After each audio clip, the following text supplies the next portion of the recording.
know the saying, right? An apple a day keeps the doctor away, unless, of course, it's sprayed with all kinds of pesticides and chemicals. Well, pesticide exposure can lead to increased risks for cancer, diabetes, cardiovascular disease. The Department of Agriculture tests a selection of domestic and imported produce for pesticide residue every single year. Consumer Reports has analyzed 7 years of this data about pesticides. Here's the good news about what they found. There's little to worry about in close to about 2/3 of the conventionally grown fruits and veggies reviewed. Bad news, 20% posed a high risk from these pesticides. Produce that proved most problematic: conventionally grown versions of blueberries, bell peppers, potatoes, green beans, kale and mustard greens, and watermelons. The Alliance for Food and Farming, a farming industry organization, pointed out to Consumer Reports that more than 99% of the foods tested by the Department of Agriculture contained pesticides residues below the Environmental Protection Agency's legal limits. You don't need to totally eliminate higher risk foods from your diet.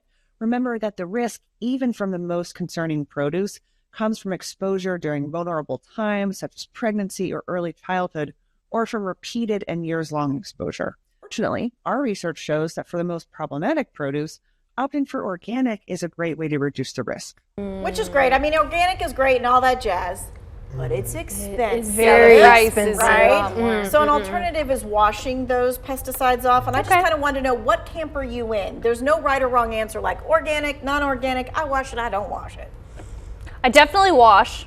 I wash as well too. Okay. I buy the regular. I don't go for the expensive one, and I wash it off. Yeah. I really am picking the one that looks the best too, because I feel like sometimes organic. I'm very big on that too. And then other days it's like, okay. I've bought organic stuff that has bug holes in it. Oh yeah. Because there's no pesticides on it. You got the bugs. Right. There's the other side to that, right?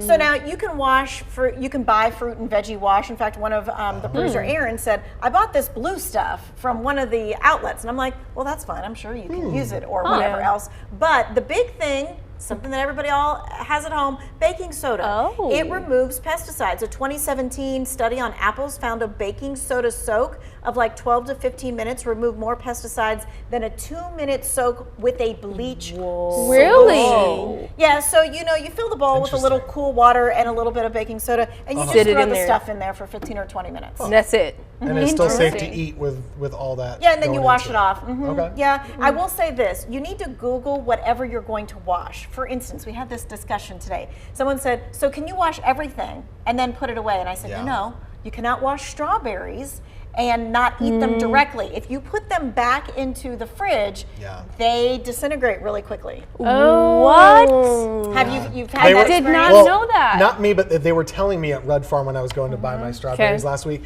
They said, you want to make sure you just wash them right before you eat them, just like you said, because otherwise they just go bad more quickly. I mean, I guess that makes sense. Yeah, every time I've had strawberries, thankfully I've washed them and then eat them right away. Fast but anyway, that's a good thing to keep in mind.